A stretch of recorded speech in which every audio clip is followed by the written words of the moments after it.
Hey everyone, I'm Laura. And I'm Jessica. We're two moms from Colorado doing the best we can not to mess up our kids too badly or rip out too much of our hair. We started this podcast back in 2018 as a way to get together and just talk about being moms, venting and sharing funny stories. We try really hard not to be preachy or give out advice. We just want to talk. However, we don't mind sharing your advice and we love sharing your stories. So send those emails to theparentmemoirs@yahoo.com. Now that you have a lay of the land, let the madness begin. Love your faces. Keep it sane. I love you. I love you, Mommy. What? It's time for the Parent Memoirs. Right. At this point, and we didn't go through all this for nothing. But we have so much fun anyways. Yes, we do. Yeah. You have some. You know you want to talk to me whether it's recorded or not. Of course. So, for those of you who are joining us, you or have joined us before, you hear an extra little voice that we have. People who've been with us for a while may remember the Tess, who is visiting in town. So she's going to join us for our Lori Vallow deep dive. Oh, So welcome. yeah. Thank you. All right, so we have been following the case of Lori Vallow and Chad Daybell. Yes, ma'am. We didn't introduce ourselves. Oh, It's we okay. probably should The do test that. is here, so what does it matter? I know. Do we really need an introduction? Well, no, we don't. No. I'm just saying. I don't want you to get home to, get everything taken care of and then be like, well, fuck, we didn't introduce ourselves. We didn't actually say. Oh my God. So welcome to another episode of the Parent Memoirs. I'm Laura Mack. I'm Jessica James. And I'm the test. There we go. So, for those of you who have not listened before, let's give you a brief little rundown. This is a parenting podcast, which you heard in our little intro. We have our kids here. They sometimes interrupt. So sometimes we'll be having a conversation, and when I go through and edit it, I will edit out the interruption of the kid. But it can sound a little odd, like all of a sudden we just stopped talking about something, and we couldn't remember where we were when we got interrupted. That's life, though. What we typically do when we get interrupted is we say, we mark it with parent pause. So if you hear us say parent pause, that's why we Right. got interrupted. Yep. It's a parenting podcast. It happens. You got to roll Yep. with it. That's Sorry. parenting life. So we have been following the case of Lori Vallow and Chad Daybell. These two fucking psychos. How much do you know, Tess, about... Have you heard anything about this whole nightmare? I've heard a little bit. I've tried to stay out of a lot of the news just because It's depressing. it is. It's It is. beyond depressing. Yeah. Mhm. These two are no fucking exception. Yeah, So- I talked to her about it a little bit the other day, just for some reason, Mormonism. Is that the right way to say that? Mormonism? Mhm. It came up in conversation, and so I kind of talked to her about it a little bit the other day, but Yeah. not too much. There you go. Well, you're about to get downloaded on a bunch. And there's so much information out there about these guys. Yeah. There's also, I want to give a huge shout out to, there's a YouTube channel called It's a Crime. This lady is fabulous. And she does videos on all of this stuff, like deep dives into each little thing she does. I mean, she had 45 minutes on just the niece and the best friend. Like, she's awesome. In the And I got- Vallow case? Mhm. Okay. I got a ton of information, but she's also done a ton of deep dive info on Letizia Stouch.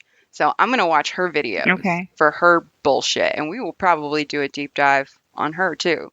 Now that, like, I've seen so much information. So she's awesome. Everybody, I subscribe to her. Everybody should subscribe. It's called It's a Crime on YouTube. So for those of you who don't know, Chad Daybell and Lori Vallow.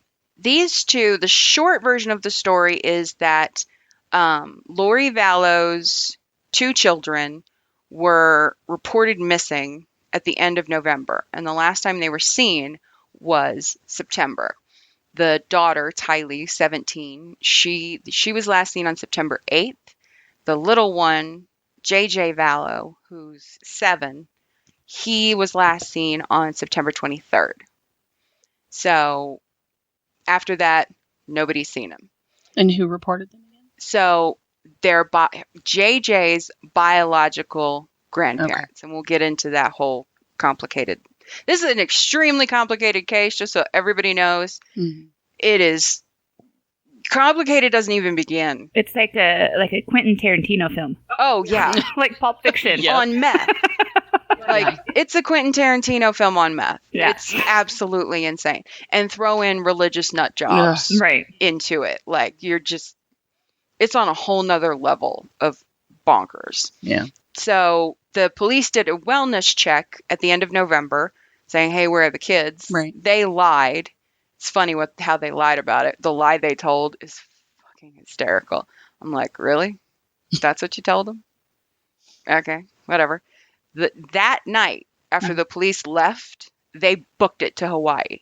They completely disappeared, right? They were looking for them for months, right? So wait a minute. So you had the money to go to Hawaii. You wouldn't go somewhere where you couldn't get extradited back? Well, why wouldn't you show up? Why wouldn't you help find your children? Right. Well, yeah, but I'm just saying, if you already know that you're the devil, Yeah. you wouldn't be smart enough to go somewhere where you can't come back? I think, and once you get to know these people, I think that it was probably God told them to do it. There is a very large temple in Hawaii. So she was extradited back, and they were still looking for the kids, and they weren't charging them with murder.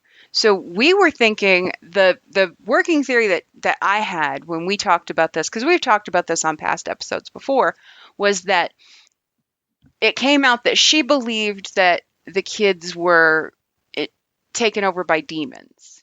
I heard that part, yes. And and because the police weren't saying they thought they were dead and the police weren't charging them with murder, I thought, well, maybe they gave them to somebody in this religious cult to exorcise the demon. Right. And that's where they're at. Like, I was holding out hope. Jess knows this. I was like, they must be alive.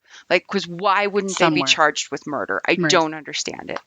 Unfortunately, they just found their bodies buried on Chad Daybell's property like a few weeks ago. So it's so fucking heartbreaking. Yeah. It's just like, oh my God. And when you find out the details, and by the way, on the description of this episode, Lori Vallow has an older son who is grown, married. They have a brand new baby. Like, that poor boy. I call him a boy. He's in his 20s. Like, this poor kid has been put through the fucking ringer. He lost his job over all this. They've got their credits trashed, bills are mounting up, and they've got the press hounding them all over the place. Like, there's a GoFundMe that his mother-in-law set up for him. I actually donated to it. I'm going to put it on the description. Like, I get we're all having a rough time right now, but I can't even imagine. Like, take your rough time and add in the national media spotlight on your ass. Yeah. And plus the devastation of you've essentially lost your mom. Yeah. Later in the story, you find out he loses his stepdad, who apparently he was close with, and he's lost his brother and sister. Like, how much can you ask one person to go through? And you're still trying to raise your family and take care of your wife. Right. And new baby. Exactly. I can give you $5. Yeah. Like, here. Whatever support that boy needs. Yeah. Like, and he literally has his own YouTube channel where he was begging his mom, thinking maybe she'll see these videos. Because he's completely lost contact with her. Like, what else can he do? Right. That poor kid. We'll get into it. So we are going to dive into this awfulness. So we are going to dig into Lori Cox, unknown LaJoya, I don't know, Ryan Vallow Daybell. Yeah. Bitch has been married 5 times. Good night. Good night. Now, I will say, on the drive over here, I was listening to one of the It's a Crime videos. She actually found out who the first husband's name is. The unknown? Yeah. Okay. The unknown. What? I don't feel the need to say it. There's no details about him. Once again, I said it on the last episode. You and I already recorded an episode about this. The audio sucks and I hate it. So with Tess here, I figured we would just redo it. Yeah. Recap. So we'll go into her whole life here. So Lori Noreen Vallow Daybell was born June 26, 1973 in San Bernardino, California, to a Mormon family. And I didn't realize so much of this was wrapped up into Mormonism for a little bit. Like, I thought it was Christian, like, extremism. I didn't realize that it was Mormonism. So if anybody wants to, anybody wants a deep dive into Mormonism, pause this right now and go check out last podcast on the left's Mormonism series. It's off the fucking chain. It's amazing. And you really get a sense of understanding the religion and the history behind it and everything. I mean, it's like a 5-episode thing, and each episode's like an hour and a half. Wow. I mean, it's Short version, crazy. alcohol, racism, anything with extra wives. I'm sorry, I'm not gonna. No. You can't tell me some white dude jumped up and said, "Hey, this is what you got to do." Mm-hmm. Yeah. So one of her high school friends who was on the cheerleading squad with her said she was always smiling and laughing and sweet, and said she never actually spoke about Mormonism. But when you went to her house, it was clear, like Mormons. Every And house I've ever been to that they Mormon, that's it is wall to wall, Mhm. the house. Yeah. So I was telling Jess, my first exposure to Mormonism was I had a friend, we were in Girl Scouts together, and I think we were actually in cheerleading too. And her and I also competed in pageants, which was super fun. But I was 10 and I went over to her house for like lunch or something, and I saw all the Mormon stuff, and my mom always tried very hard to expose us to different religions. oh yeah. So I asked about it and I was beyond curious. And her mother was so sweet and so patient. And she explained it all to me and just kind of very high level that, because at one point they said, "Do you want something to drink?" And they said they had soda. And I said, "I'll take a soda." They were like, "Oh, by the way, it's caffeine free." Caffeine free. And I was like, I was 10. I didn't understand I was like, what does caffeine free mean? Right. Like, I didn't know. And she explained that as Mormons, they don't put anything into their body that, alters it or whatever, anything that can be addictive. Mhm.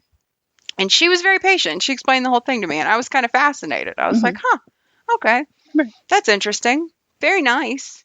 Oh yeah. They also had boxers, and that was the first time I ever saw a boxer. And now I've had nothing but boxers as an adult. I love those dogs. They were amazing. Now, while other kids have choices of what they were going to do after college, obviously, or after high school, obviously, Lori did not. As a Mormon, what do? You go do your mission work. Your missionary trip, and What is it, like 2 years or something? 2 years? 2 years. Sometimes you can extend it. Yeah. And they send them all over the world. So when you see the boys walking around with the white button-up shirts, and they all have their own little uniform, they're very nice. Like, They knock on your door. They ask if they can help you. If they see it, if you're carrying groceries in or yard work, they are not allowed in your home if you are a female without a man in the house. Then they're not allowed in. Interesting. All right. Good to know. Mhm. Now, she had 2 brothers and 2 sisters. The 2 brothers are Alex and Adam, and the 2 sisters are Stacy and Summer. So I guess Lori was left out of the alliteration name game for some reason. Right. I don't know why. Oddball, obviously. And I think Obviously. we on our poor quality episode we discussed the fact that maybe that's why she was all jaded through life and not being an S name. Yeah. She felt left She out was and neglected. Left out. Left out in the cold. From birth. Her parents set her up for this, god damn it. Now Alex becomes very important. Alex is her protector, savior. He is her enforcer. Like, if you think about this as the mob, she's the Don, and he is straight up that guy that will go out and break knees and do whatever needs to be done. Okay. Like, that is Alex. Now, in 1992, she married the unnamed high school boyfriend, and they got divorced at some point. And at age 22, she married William LaGoya, which I can't really say this last name, so I'm just calling him William Linguine. Yep, Linguine. So we're going to call him Linguine. She married William Linguine in Travis County, Texas on October 22nd, 1995. Now, she and Linguine had a son named Colby in 1996 before divorcing in 1998. Now, the news kind of exploded like a month or so ago, I think, because they were like, oh my God, there's another death around this woman back in 1998. But honestly, this death doesn't seem that suspicious. And one of the things that Jess and I talked about was everybody in their life has deaths that just kind of naturally occur. Just happen. Right. Mhm. Now, while this woman has had an unusual amount of death, Mhm. there are still deaths that just happen. Right. So while some of them are suspicious, some of them you have to accept that they just kind of happened, like, Right. and that she had nothing to do with it. So the first mysterious death was, or mysterious, I put in quotation marks, was her sister, Stacy. Now, her brother, Adam, not the psycho brother. Right. That's Alex. Yeah. So Adam actually wrote a book about his time in radio, which you can actually like get on Amazon. It has some pretty amazing reviews about it being like a truly inspiring story. Oh, wow. Okay. And he talks about his sister's death. And he wrote, it's called My Crazy Radio Life. He wrote, Stacy had passed away while living with my parents in San Antonio, Texas. She had gone through a terrible divorce, Adam wrote. And she had a daughter and had gone through this divorce. Her daughter's name is Melanie. Melanie becomes important to this story later. Apparently there was a huge custody fight. Her father told her all kinds of stuff about her mom that apparently wasn't true, and took her away when she was 6, and she died when she was 9. Oh.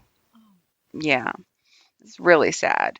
And Melanie actually wrote she died when she was 31, and on Melanie's 31st birthday, she posted on Facebook, I was unjustly taken away from my mother at age 6 and told all manner of lies about her. I stand here grateful today knowing that no one and no lie can take me away from the bond of my mother, who was laid to rest since I was 9. Now, in his book, Adam wrote, Stacy suffered from a rare form of diabetes, type 1, that she contracted during her pregnancy at age 22. Her style of diabetes was called gastroparesis, which prevented her from absorbing nutrients from her stomach into her bloodstream. When Stacy passed away while I was in Arkansas. So I guess they didn't do an autopsy, but apparently, I mean, this book was written well before all this. I don't think that she really had anything to do with this. Right. Like, No. you can't. She's diabetic. Yeah. Like, I don't know what to tell you. But apparently, this hit the family pretty hard. Now, for the next few years, after Lori and Linguine get divorced, Colby and her bounce around, and they're moving around constantly, and life is just extremely chaotic. But eventually she meets this guy named Joseph Ryan, and they get married.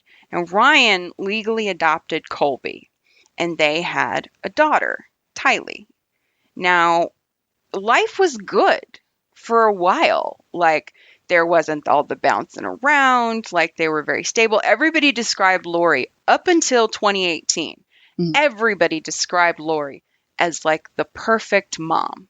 Very fun, attentive, never rose her voice, just the sweetest. Like, she was amazing. Yeah. So when they finally had like a calm period, it was nice. She even competed in the Mrs. Texas pageant. Oh, wow. And you can see there's like videos, and she's doing like the straight up like pageant walk. Yeah. Like, that's not just a walk that you just naturally do. Right. And I mean, she's got on the sparkle dress that you can tell was kind of expensive. Like, she went out Yeah. for this shit. It was like, okay, gotcha. So life was good, but the problem was, Colby says that Joe was abusive and he was sexually abusing him. And he kept it a secret for a long time until finally he told his mom, and they left. Now, Joe filed for divorce, and the divorce was finalized on May 18th, 2005. Now, this kicked off a ton of custody fights between Joe and her over Tylee. Okay. And I don't know so much about Colby, even though he adopted him. I'm not sure if that was the primary person. Did she ever take him to the police? Did she ever? I don't know. I don't think so. I don't believe so. There's a Dateline interview where he talks about it a little bit, but they don't really go beyond that. Like, they don't really go beyond he told Lori and they left. Like, I can appreciate that she left, but I can also say, hey, so you just left a predator out there for somebody else? mhm. A side note with the custody things, and to kind of foreshadow into the future a little bit here. There was a custody hearing apparently in 2007, and I don't know what had happened, but apparently right after Joe was attacked by Lori's brother, Alex. who tasered him and threatened to murder him. He pled guilty and was sentenced to 90 days in jail, and he served time for her. I can't say that I'm mad. I can't say that I'm And mad at him, but that's his nephew. It's not appropriate, but no. if you think about if it's my kid, it's a lucky man that he's even breathing right now. There you go. I can't really blame that, but it does. Right. It But does, it still it shows the anger and the lengths that this that they man would is do. willing to go to Right. because of whatever Lori says. Like, Right. it is there already. Yeah. So, and I wonder, and this is just me speculating, but I do wonder if it's part of the reason why is because of Stacy passing, like that Yeah, they're extra protective feeling over your sister. You've already lost one. You want to Right. protect the. I don't know, but I would Could. maybe think like it's kind of like if you had two kids and you lost one, like You're going to be extra protective over the one that you have left. absolutely. Yeah. Like, that's psychologically, that's kind of where my mind goes, but who knows? Now, in 2018, jumping ahead, Joseph Ryan actually died from what was ruled a heart attack. Now, this is way back in 2018. His Right. body wasn't discovered for a few days. He apparently died in his house, just alone. In his home. Okay. Now, Lori was still listed as the next of kin, and they called her, Really? and she refused to claim the body. She said because it wasn't her problem and the world was better off without him. And just left him. And Okay. didn't tell. She was still actually close with his sister. They spoke. Oh, she didn't tell us. She didn't tell her. Her sister's name's Annie. She found out like months later or weeks later or something. Wow. Eventually he was just cremated. It sounds like because nobody ever came to get the body. Right. I'm like, Wow. wow, okay. You could have at least told his sister. Right. Like, I get you didn't want to do anything, but that But just you could have feels at least like called his sister and said, extra hey, cruel. your brother's gone. She didn't do nothing. Right. Or what? Come on. Right. That's, yeah. Wow. Nah. Now, February 24th, 2006, 282 days after her divorce from Joseph Ryan, Right. Lori married Leland Anthony Vallow, also known as Charles Vallow. Okay. Apparently he was a very well-off dude. And by all accounts in this story, he's the good guy. Like, he is the guy that really was on point, trying his best, and completely got fucked Yeah. by these people. Like, no doubt. Yeah. This poor man. He was raised Catholic, but converted to Mormonism for her. Now, I assume that you know how difficult it might be to convert to Mormonism. Do you know anything about how to do that? There are classes that you have to go to. There are quite a few steps in order to convert. It's not just like one day you say you're a Methodist and the next day you say, you know what, I'm a Lutheran. Right. Like, it's not, Yeah. No, I'm there's a Mormon. Yeah. No, there's big steps. It's a There process. are rooms that you're not allowed in unless you become a Mormon. I've heard about that. In the temple, like, you're not allowed into to worship Right. until you've reached a certain level, right? Yeah. Yeah. To me, it feels like a Ponzi scheme. No, I didn't say that. Yeah. So everybody, what everybody seems to say is that Charles would do anything Lori wanted. Like, he was madly in love with her. Whatever she needed, You did. he did. Life was grand. Now, eventually, they moved to Kauai in late 2014. However, before that, they ended up adopting. Now, this is a little confusing. So she has 2 right now. Yes. Okay. She has 2 biological children. Right.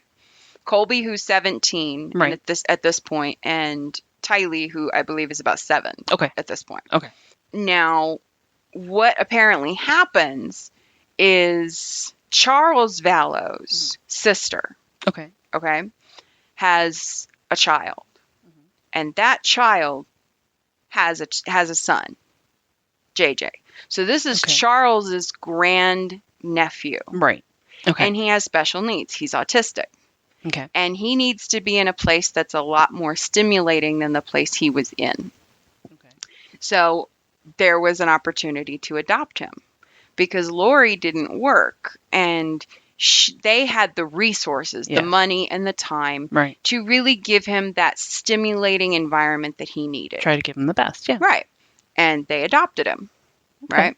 And by all accounts, like they did so much for him, like took him to all kinds of therapy things, got him this super special iPad, bought him this amazing dog that does all this stuff, like all this stuff they did for him. Right. And apparently he was doing really good. So they moved to Kauai, all of them, including Colby. While they were in Kauai, like, life was good, but eventually Colby, I mean, I think he was like getting to be 20 at this point. Like, he needed his own life. Yeah. And he knew it. He also was getting to a point, it sounds like, because he said this in the Dateline interview and he didn't give examples, but what it sounds like is while they were in Hawaii, Lori was really treating him like a boyfriend. Like, she was, she wasn't treating him like a son.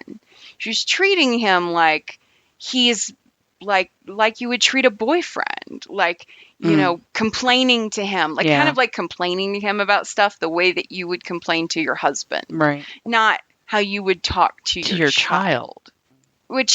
She was treating him as like a friend instead of as a child. Pretty much. Okay. Now you got to remember at this point, and you know how this works, older kids usually become default second parents to the younger ones, right? My sister has always called me her second mom. Like, I'm the oldest. Right. I babysat a lot where it was just me and her. Which most families, that's normal. Absolutely. Yeah. So he was a big help to her with JJ and Tylee. All of a sudden, he leaves, right? So now she has to be a parent full time. Uh-huh. And it seems like this might have been the time where she started to snap a little. Yeah. Like, and there's a friend of hers in the Dateline special that she talks about how it was during this time she started to become way more obsessed with faith and near-death experiences and became like really like into it. And I'm not sure if you know this, there's this Mormon prophecy that the Mormons will be the ones that will save America and the world. Yeah. So she starts to become really obsessed with this. And she starts bitching that she doesn't think that Charles is the, quote, dynamic and charismatic leader in the church that she should be with. So all these previous husbands, are they all also Mormon? They might be. Because first... That's a good question. Well, and first off, most Mormons, they will do anything not to get divorced. Oh, yeah. And she has been around the block a couple times. Well, that was the thing, is in the Dateline, it's funny you say that, in the Dateline interview, the lady who she was friends with, she's also a Mormon, and she talked about all the things they had in common. Right. She was like, we were both Mormon, we were both divorced, and that's kind of a hard thing. It is. So very hard. They really kind of bonded over that because that's not normal in Mormon circles. Right.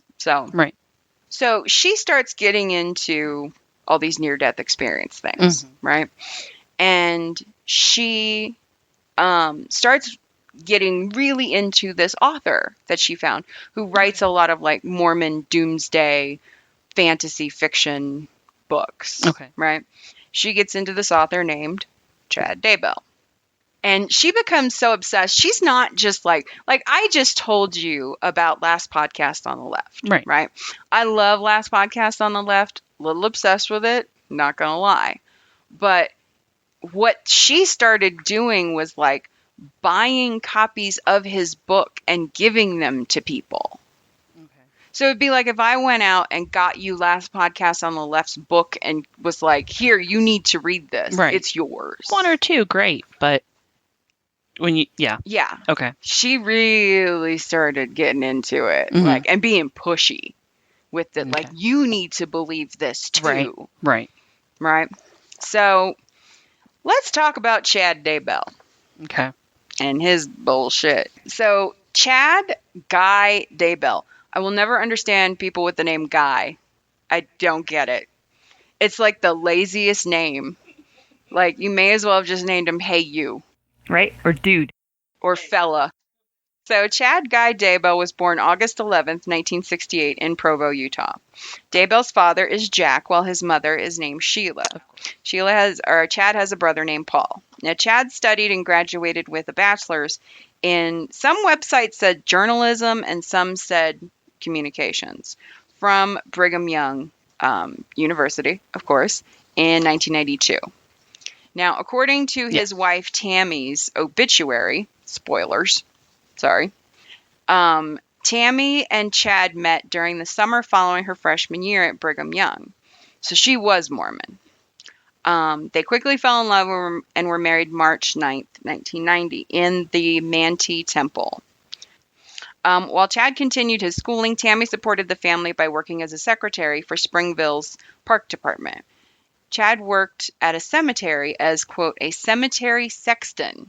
Now, apparently he worked at the cemetery, both of them did, on and off.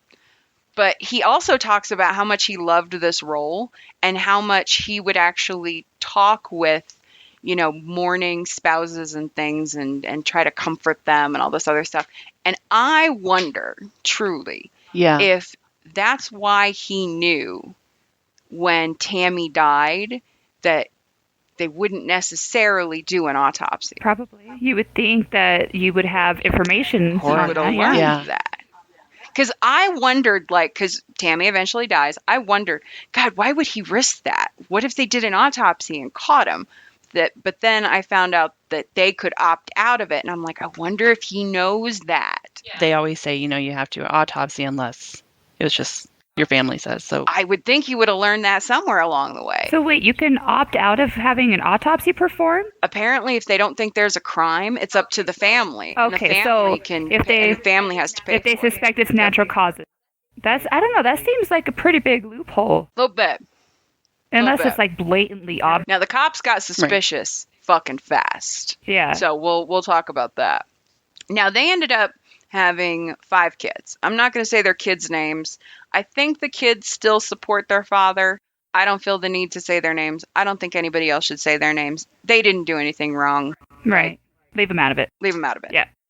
So he and his wife Tammy founded their publishing company called Spring Creek Book Company in 2004. Now his first book was called An Errand for Emma, and it was a trilogy.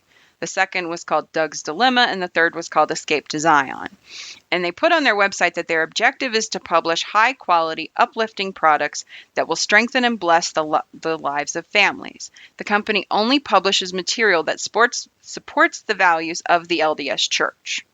And they actually published other people's books as well. Now, eventually, when he gets involved with this cult group thing, one of the authors that he was working with eventually is like, this is not Mormon teaching. I don't know what the fuck you're talking about. And got very uncomfortable and was like, I want the rights to my book back. And he apparently agreed to give it back, but never actually did. But he was making people, like, he did publish other authors' work and did help them with editing and book covers. And that's what Tammy did. She worked on all that. Chad became well known in circles of Latter-day Saint prophecy enthusiasts for his novels on the end of times. He later revealed that he was a, quote, visionary who had used the genre of fiction to write about the things he had seen. In this quote, he says, "The most common question I receive is, what part of your books are based on what you've seen in vision, and what part did you make up?" Chad Daybell wrote in his autobiography. The short answer is that I don't fictionalize any events portrayed. I'm really not that creative.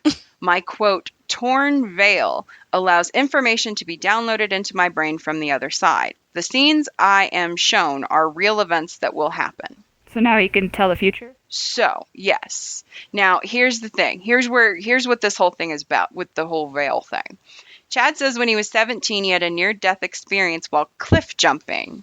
There's not a lot of details about the first death experience, but all he says is he crossed into another dimension and realized there was a world beyond this one. He had a second near-death experience in his early 20s, which was much more in depth. He apparently was swimming at La Jolla Cove in California, where he said he was hit by a monstrous wave. And while his body was being tossed by the wave, his spirit was visiting with his grandfather, who showed him future events involving his still unborn children. This accident caused his, quote, veil that separates the mortal life from the spirit world to stay partially opened.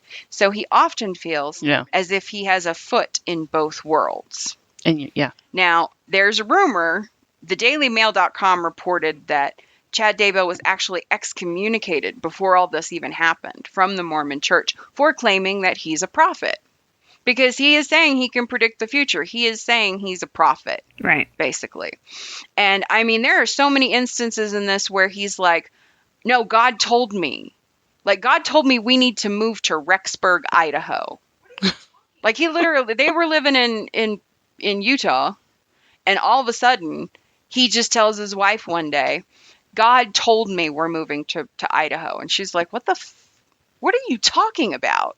Like, are you insane? And finally, after a few weeks, apparently she felt that God was telling her the same thing, and they left. They went to Rexburg. It was like, okay. And I mean, all this shit. It really is. Oh, but Chad had a vision.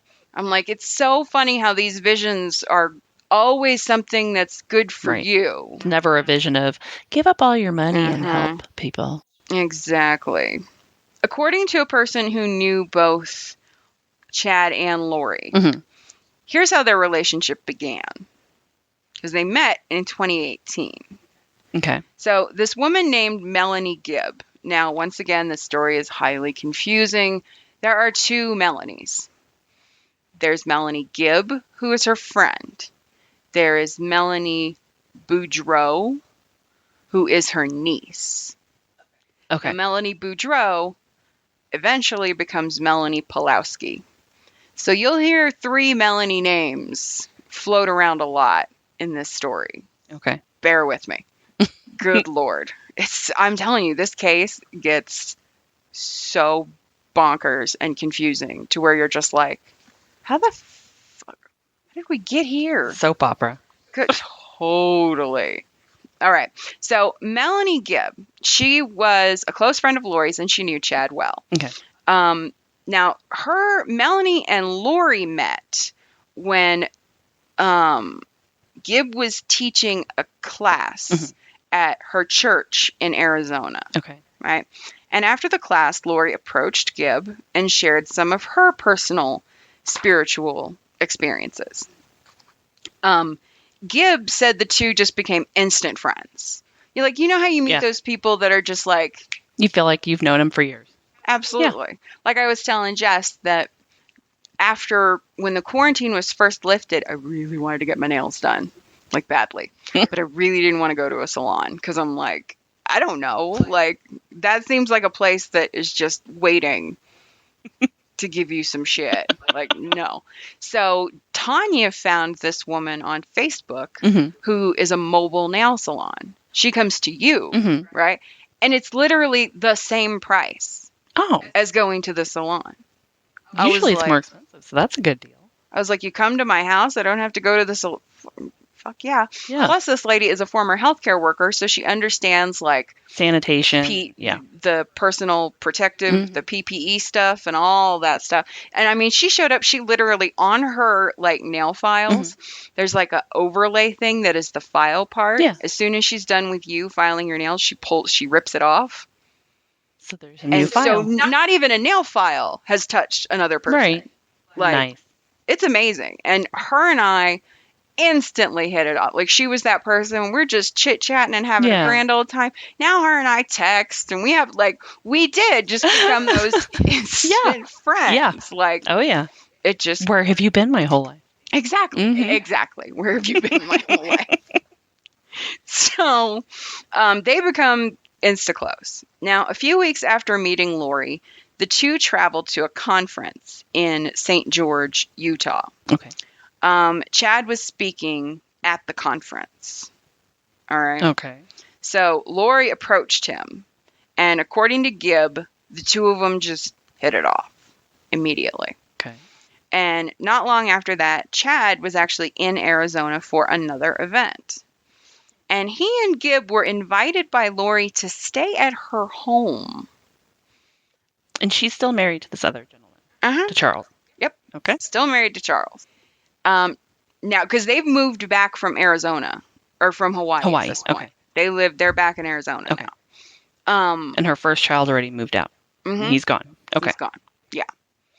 So she has these two people stay at her house that I'm just like, okay, Gibb, all right, but amazing. You just inviting these strangers to just stay in your home with your children in the home. I mean, my nail lady and I became insta close, but I don't know if I would invite her to stay the night. Yeah. Like, seems a little, I don't know. Maybe it's me. Seems a little strange. Now, the tone of this, the way that she says this is kind of interesting. Gibb is talking about how they were hitting it off and how they were communicating. And she was like, their conversations were definitely different and often personal. Oh, wow. So she was just like, whoa, this is... Even she was taking a step back saying, yeah, what are you doing? Yeah. Right? She says, he was teaching us about some of his understandings about multiple lives and things of that nature. She said, at that point, he had already shared with Lori when they met in St. George. So when they first met, that he told her, oh, we've been married before in multiple lives. Okay. Gibb told East Idaho News, not in this Earth life, but in multiple Earth lives. So if I met somebody who was like, within like 20 minutes of meeting, he was like, you know what? You and I have been married before. I can see her doing that if she's already obsessed with them. But any normal person would be like, it was really nice meeting you. I'll be going now. Yeah. And they'd back out of the room slowly. Yes. Making sure you're not following me. Exactly. Like, no, you stay over there. Yeah. Like, absolutely, no. This is fucking insane. Yeah. And we'll get into there are very specific people. Oh, they were. That he believes they used to be. Okay. All right. We'll get to that here in a minute. Chad believed he had lived 31 past lives, where he told Lori she has lived 21. Now, both claim to have lived 5 past lives on this earth. Now, here's the funniest part of this whole goddamn thing. I just died. She also describes a, quote, sacred portal that Chad made, get this, in Lori's closet so they could communicate together spiritually. Wow. So this bitch would go sit in her closet and talk to her lover. Go sit in the closet, talking to herself. Through a spiritual portal. What is this, Narnia? What the fuck? The fuck's a hooved guy? Can you imagine Charles just being like, why are you spending so much goddamn time in the closet? Poor Charles. Poor Charles. Poor Charles. Through all of this. Oh. Like, oh my God, poor Charles. Hello. You have amazing timing. Okay, Jessica's back. I'm back. So I just told her about the sacred portal in the closet. The closet. Yes. Poltergeist. Yes, Poltergeist. Poltergeist. That's what Jessica. It's even better than Narnia. Thank you. I think Jessica might have figured this shit out. That's where these morons got this shit. That's how you get to purgatory. It's through the closet in Poltergeist. All the lost souls that are trying to get to the light. Might be what this whole fucking thing was. Jesus Christ. Mommy. Okay, so Right. Gibb could see this budding relationship. Melanie Gibb, they're the friend. She could see the budding relationship, but both were married still. He was married to Sammy, she was married to Charles. And Gibb addressed this. She could see the relationship. Like, she knew. You could see certain people that you're like, oh, you know they're fucking. Like, it's pretty fucking obvious. So Gibb addressed it with Lori. She, quote, I did offer the idea, like, why don't you just get a divorce? And she said that they were told by God they weren't allowed. She said it was something they received from the other side of the veil, was how they would speak about it. When asked how Lori's marriage to Charles was, Gibbs said it seemed the couple would often argue, but she never saw Charles lose his temper or become irate or angry with his wife and kids. She did witness Lori get upset, not him. Yeah. Now, Gibbs said that Lori and Chad continued to communicate every day, and Lori even had a separate phone, which she used only to talk to Chad. Now, apparently, eventually, this bitch had 3 phones. Not sure why, but all 3 of them were apparently registered to her niece. To the other Melanie. Uh-huh. Okay. I get the impression that her niece is really a useful idiot Yeah. in all of this. And we'll get into the niece Okay. stuff. Holy Right. fuck. Right. Now, Kay Vallow Woodcock is the biological grandmother of JJ, right? The adopted son. And she wrote on a Facebook post that she talked about how amazing Lori was as a mother. And then in the last 18 months, Lori began spending all of her time with a religious group that she calls a cult. Right. So let's talk about this preparing a people cult. Hey, parent peeps. Thanks for checking out part 1 of our Lori Vallow series. Don't forget to subscribe so you don't miss the next episodes. And don't forget to check out our sister show, Q as in Cucumber, hosted by me and Tanya Edwards, where we talk about the crazy world of customer service. If you enjoyed our show, please make sure to rate and comment and share where you can. Love your faces.